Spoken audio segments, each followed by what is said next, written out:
Today we are going to learn about the local and the global scope in the program. Now see, this program is having two indentation, this one and this one. This indentation, that is 1, 2, 3, all these three lines are coming in single indentation. These are showing the global area, and these three lines which are coming under the function indentation are showing the local area for the function. So the program is totally divided in two area, the global area and the local area for the function. When you will start executing the code, it will start from this point. Okay, the first line in the main area, it will take this one, then the calling of the function will jump into the function definition, initialize the value of y by 2 and update it, and then it will print it 4. Again after the calling, it will come after the calling part. After printing, it will come after the calling part here and display the x. That means the variable which are present in a global area can be accessed in a global area or in the main area of the program. This is also called a main area. And the variables which are present in a local area can be accessed in the local area, as the y can be easily accessed in its own area and the x can be easily accessed in its own area. Now when we will take the output of this one, it will return us 4 and 3.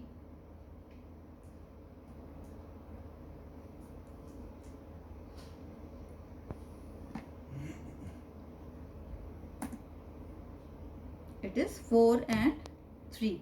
Okay.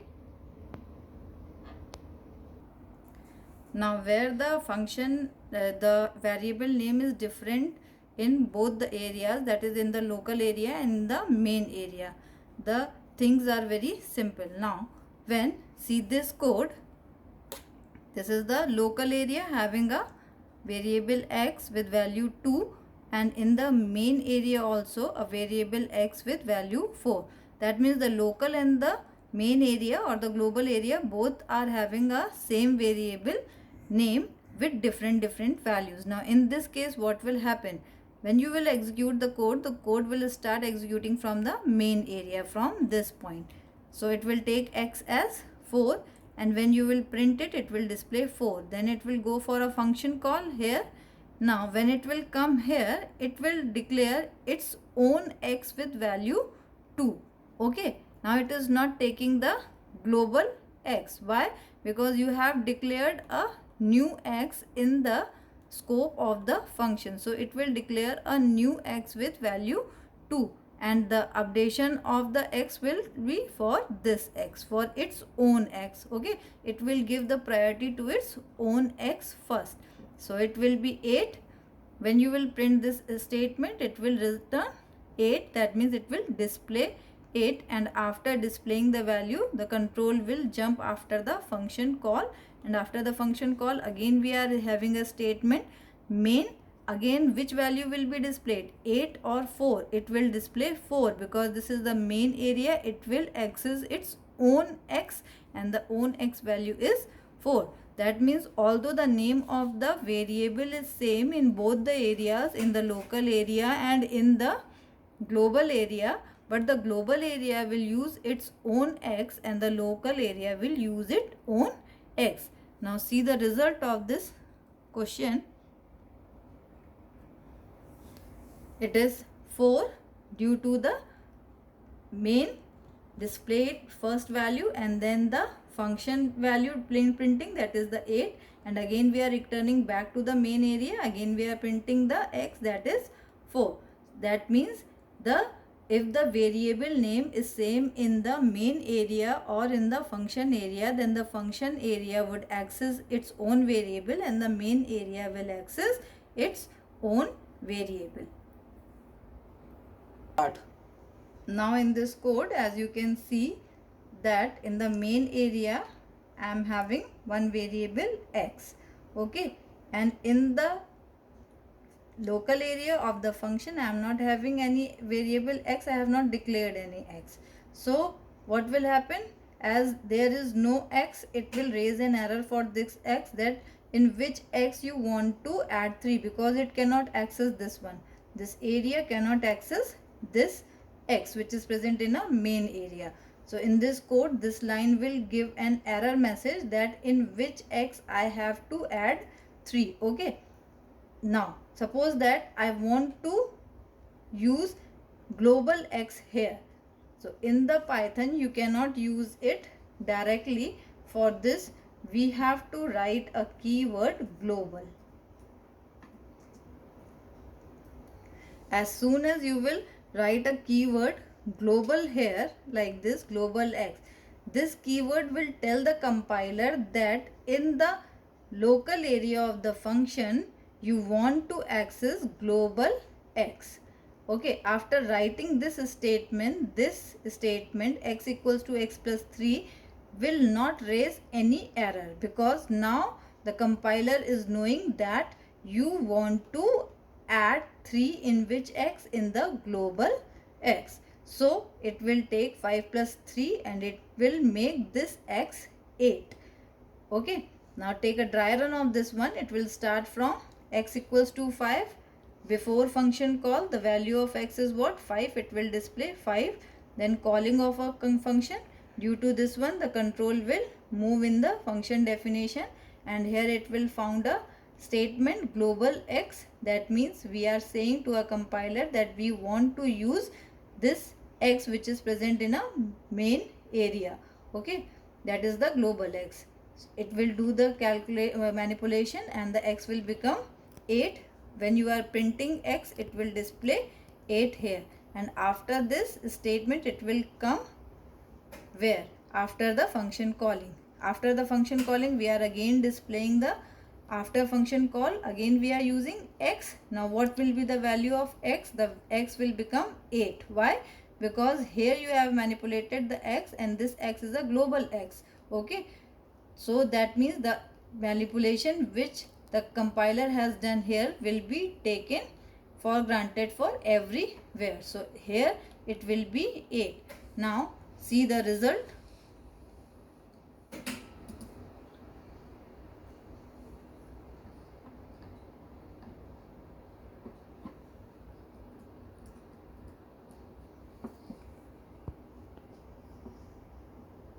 Start. Now before function call, the x value is 5.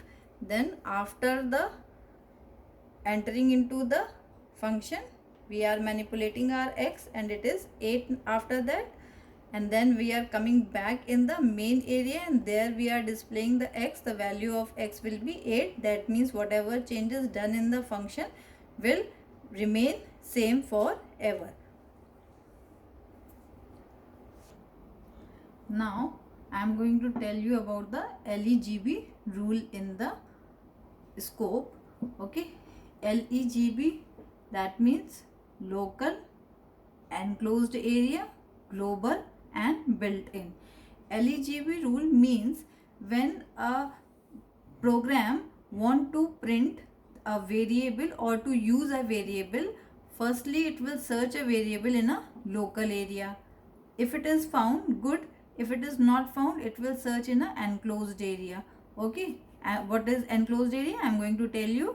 And then if it is not present here, it will search in the global area. If it is not present here, it will search in the built-in area. And if it is not present here also, then it would raise a error that name not defined. Okay, now see this code. Now the total number of area in this code is 3. The first is the main area. You can see the indentation. These a equals to 1 from this line to print. This is under the main area. And now this indentation, see it carefully, from global A to function to call. This is whole a second area, that is the local area for the F1, and the third area is these 3 lines, z equals to 3, x equals to 5 and print, that is the local area for the F2. Okay, now take a dry run of this one. The program will start from a main part. The value of a will be 1, y 9. When you will print a, then in the main a is 1, it will display 1, main y is 9, it will display 9. And then we are calling a function. At the time of calling, the control will jump to the definition part. In the definition part, firstly we are telling that we are going to use a global A here. These are the temporary variables for the local area of F1, y equals to 2 and x equals to 7.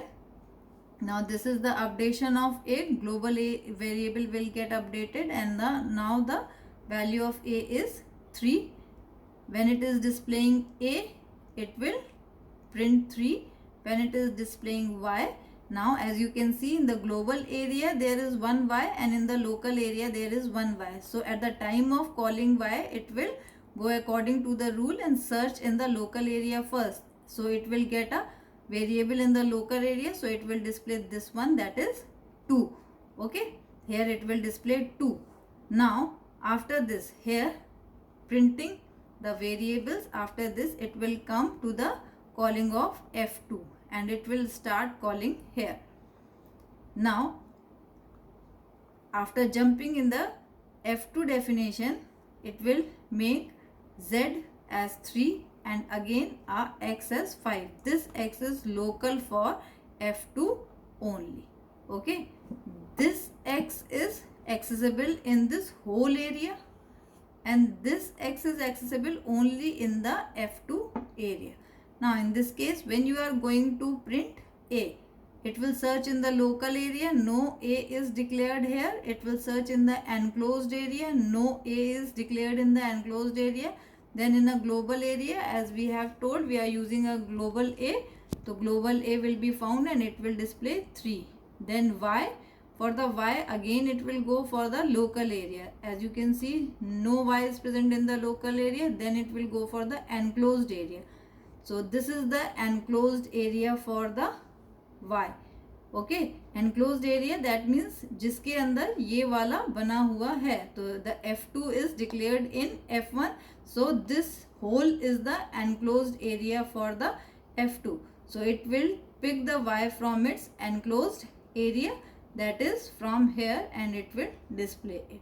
For Z, it will search for the local area, it will be here, it will display it. And then for the pi, it will search in the local area, no pi is here. In the enclosed area, no pi is here. And then it will go for the global area, no pi here. And so it will go for the built-in area. As we are using imports, it will found it there and then it will display it. Now in this case, x. So for the x, it will take the local x. The first it will search in the local area and it will get a x over here. So it will not go for this one, it will display its own x. Okay, now after this it will come back in the main area after the calling of F2, and in the main area again you are displaying A. It will display the global A. A has been updated, so it will display 3 here and 9 here. Now check the result of this one. As you can see, the first one is 1 and then we are making the updation in our A, that is why it is appearing as 3, 3, 3. That means changes will be permanent. Once you have made changes in the global variable, it will remain same. Here it is picking its local Y, that is 2, and in the main area it is picking its own Y, that is 9. Here it is displaying the value. These all are clear. Look at this one, it is displaying its own local value of x, that is 5, not 7. Okay, that means the enclosed area here means that is the area in which the second area is declared. Okay, nested function usually shows the enclosed area. This is called a nested function. As you can see, the F2 is defined inside the F1. So F2 is a nested function. Nested function means what? A statement within a statement is called nested. So a function within a function is called a nested function, where the F1 is the enclosed area for the F2. The area of the F1 is the enclosed area for the F2 function. Okay. Now this is all about how the local and global area works in the function.